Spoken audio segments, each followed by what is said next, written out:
31st night కి farm house book చేసుకుని friends తో ఎంజాయ్ చేయాలనుకుంటున్నారా? అయితే వెంటనే డోసే యాప్ ని డౌన్లోడ్ చేసుకుని బుక్ చేసుకోండి.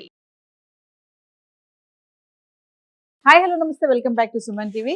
మీ దగ్గర గనక ఇలాంటి కాయిన్స్ ఉంటే 20 రూపీస్, 10 రూపీస్, 1 రూపీ, 2 రూపీస్ ఇలాంటి కాయిన్స్ కనుక మీ దగ్గర ఉంటే పడేయకండి. ఇప్పటికే చాలా మంది వ్యాపారస్తుల్లో కొంచెం కన్ఫ్యూజన్ అయితే ఉంది. చాలా మంది తీసుకోరు, ఆ 10 రూపీస్ కాయిన్ వెళ్ళదమ్మా, 20 రూపీస్ కాయిన్ చెల్లదు అని చెప్తా ఉంటారు.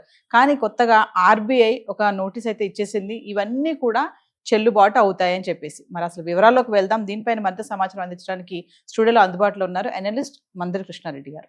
నమస్తే సార్. నమస్తే అమ్మా. సార్, మరి కాయిన్స్ 10 రూపీస్, 20, 5 రూపీస్, 1 రూపీ ఇవన్నీ కూడా ఇప్పుడు వెళ్తాయి, చెల్లుబాటు అవుతాయి. ఇంకా 50 పైసా కూడా ఆర్బీఐ నోటీస్ అయితే ఇచ్చేసింది. మరొకసారి వివరాల్లోకి వెళ్తే సార్. చాలా మంది వ్యాపారస్తులు కాయిన్స్ లోపల 10 రూపీస్ కానీ, 20 రూపీస్ కానీ, 5 రూపీస్ నాణాలు పాతవి కానీ ఇలాంటివి వచ్చినప్పుడు ఇవి మేము తీసుకోమండి, ఇవి చెల్లుబాటు కావు అని చెప్తుంటారు. ఈ సిటీస్ కన్నా ముఖ్యంగా పల్లెటూరులో ఎక్కువగా ఇది రిజెక్ట్ చేయడం ఎక్కువ జరుగుతూ ఉంటుంది. తెలియక అమాయకత్వంతో చేస్తున్న పని ఇది. 50 పైసల నుంచి మొదలు పెడితే 20 రూపాయల కాయిన్ వరకు దాదాపుగా మనకు మార్కెట్లో ఏదైనా సరే ప్రతి కాయిన్ కంపల్సరీగా చెల్లుబాటు అవుతుంది. ఒకవేళ వ్యాపారస్తులు ఎవరు తీసుకోకపోయినా ఏ బ్యాంకుకి వెళ్ళైనా సరే మీరు బ్యాంకు లోపల దీన్ని మార్చుకోవడానికి మీకు పూర్తిగా హక్కు ఉంటుంది.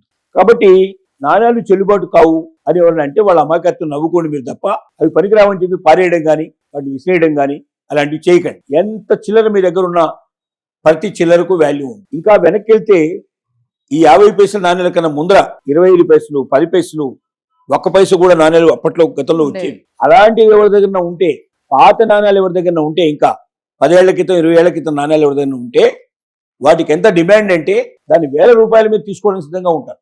1000 రూపాయలు ఒక coin value 1000 rupees, 2000 rupees, 5000 rupees, 20,000 rupees, 1 lakh కూడా కొనేవాళ్ళు ఉంటారు. ఎంత పాతదైతే అంత వాల్యూ దానికి ఎక్కువ ఉంటుంది. అంటే మీరు ఎవరైనా సరే దీన్ని పెట్టుకొని ఒక 20 ఏళ్ళు 30 ఏళ్ల తర్వాత మీరు జీవితం లోపల ఈ నాణ్యాలు అమ్మితే ఈ నాణ్యాలకు మీకు 1000 లక్షల రూపాయలు వచ్చే అవకాశం. ఎందుకు వస్తాయంటే ప్రభుత్వం తీసుకోదు వాటిని. ప్రైవేట్గా చాలా మంది వ్యక్తులు కానీ సంస్థలు కానీ ఏం చేస్తాయంటే పాత నాణ్యాలన్నింటినీ ప్రదర్శిస్తూ ఉంటాయి, కలెక్ట్ చేస్తుంటాయి, కలెక్షన్స్ పెట్టుకుంటారు వాళ్ళ దగ్గర.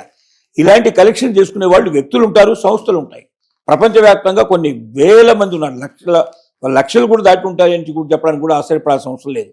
చాలా మంది పిల్లల్లో ఈ అలవాటు మొదటి నుంచి చేస్తారు తల్లిదండ్రులు. ఇట్లాంటి నాణ్యాలు కానీ లేకపోతే మీరు మామూలుగా పోస్టల్ స్టాంపులు కానీ ఇతర దేశాల కరెన్సీని కానీ ఇవన్నీ సేకరిస్తారు వాళ్ళు. ఈ సేకరించి వీటన్నిటి ఏం చేస్తారంటే ప్రదర్శనలు ఏర్పాటు చేసేసి వాళ్ళు మెప్పు పొందుతూ ఉంటారు. ఇవి చాలా మందికి తెలియని విషయం. కాబట్టి పాత నాణ్యాలు ఉంటే పనికిరాని నాణ్యాలు ఎందుకు దాచుకున్నారని చెప్పి పారేయకండి, అవి మిమ్మల్ని లక్షలు తెచ్చిపెట్టే అవకాశం మీకు ఉంటుంది. కొత్త నాణ్యాల్లో కూడా 50 పైసల నుంచి మొదలు పెడితే 20 రూపాయల దాకా ఇప్పటిదాకా రిలీజ్ చేసిన ప్రతి కాయిన్ 100% చెల్లుబాటు అవుతుంది. బ్యాంకుకు వెళ్ళి మీరు తీసుకోవచ్చు శుభ్రంగా, బయట వాళ్ళు తీసుకోకపోయినా. ఇంకొకటి, చినిగిపోయిన నోట్లు. చాలా మంది చినిగిపోయిన నోట్లు వ్యాపారస్తులు ఏం చేస్తారంటే 50% తీసుకుంటుంటారు, 25% తీసుకుంటారు. 100 రూపాయల నోటు చినిగింది అనుకోండి, అడ్డంగా 2-3 ముక్కలు అయింది అనుకోండి, ఆడేంటి నీకు 10 రూపీస్ 25 రూపీస్ ఇస్తాను నాకు ఇచ్చేయమంటాడు. 10 రూపీస్ 25 రూపీస్ కన్నా ఎక్కువ ఇవ్వను నాకు ఇచ్చేయమంటాడు. చాలా మంది చినిగిపోయింది పారేయటం కదా, పోయింది 10 రూపాయలు 20 రూపాయలు వస్తాయని తీసుకుంటారు. కొంతమంది 50% అంటారు, 50 రూపాయలు ఇచ్చేస్తారు. ఎవరు ఆ పని చేయకండి. చినిగిపోయిన నోటు ఎన్ని చినుగులున్నా నెంబర్ స్పష్టంగా కనపడగలిగితే ఉంటే వాటిని జాగ్రత్తగా అతుకు పెట్టేసేసి దాన్ని మొత్తం తీసుకెళ్ళి మీరు బ్యాంకులో ఇచ్చేస్తే మీకు కొత్త నోట్లు ఇచ్చేస్తారు. మొత్తం కంప్లీట్ గా ఆర్బీఐ నిబంధన నెంబర్ ఉండాలి. నెంబర్ మాత్రం చినిగిపోవడానికి వీల్లేదు.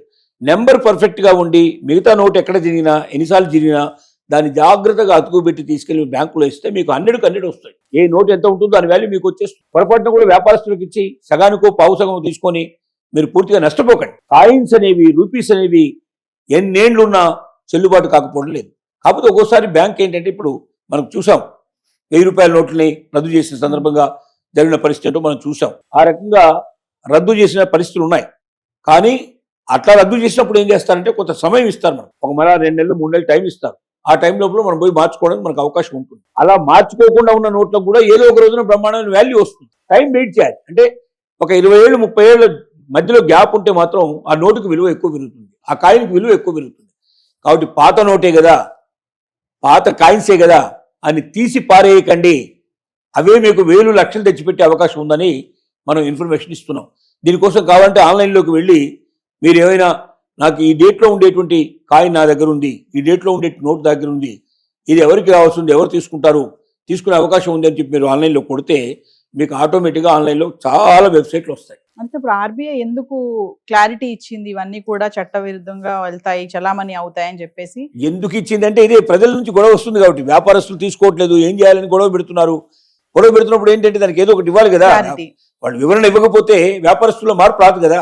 కాబట్టి ఆర్బీఐ ఏం చేసిందంటే, వ్యాపారస్తులారా ప్రతి ఒక్కరు వినండి, ఖచ్చితంగా ఇది చెల్లుబాటు అవుతాయి, ఈ నాణ్యాలు ఏవి కూడా మీరు వద్దని చెప్పకండి, అన్ని తీసుకోండి, ఒకవేళ మీకు ఇక్కడ ప్రైవేట్గా జరగకపోతే మీరు బ్యాంకులో తీసుకెళ్ళి ఇచ్చేయండి, ఆటోమేటిక్గా ఇస్తారని చెప్పి వాళ్ళు సులభంగా చెప్పింది.